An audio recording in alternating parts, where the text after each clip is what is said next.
সিয়াম একটি কাজ 20 দিনে এবং সাইফ একটি কাজ 30 দিনে করতে পারে, তারা একত্রে কত দিনে কাজটি করতে পারবে? সমাধান। এই ধরনের অঙ্ক আমরা দুই পদ্ধতিতে করতে পারি, একটা হলো বিস্তারিত এবং একটা সংক্ষিপ্ত পদ্ধতি। প্রথমে আমরা বিস্তারিত করব এবং এই বিস্তারিত করার পরে আমরা সংক্ষিপ্ত পদ্ধতিতে দেখাবো। তাহলে সিয়াম একটি কাজ 20 দিনে করে, তাহলে আমরা লিখব সিয়াম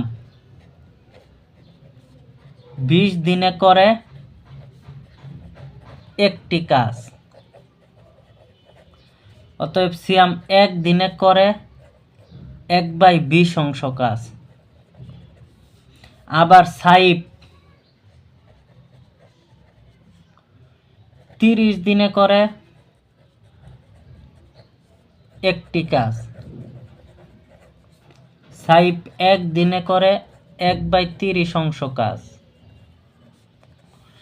অতএব বলছে তারা একত্রে কাজটি, অতএব লিখব তারা একত্রে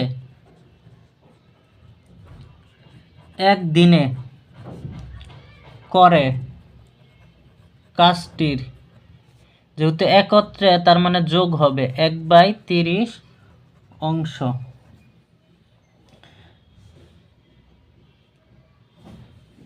এখানে লসাগু হবে 60, 3 + 2 = হবে 5/60, 5/12 60 = 1/12 অংশ। তারা একদিনে 1/12 অংশ কাজ করে। এখন আমরা লিখব তারা একত্রে 1/12 অংশ কাজ করে একদিনে।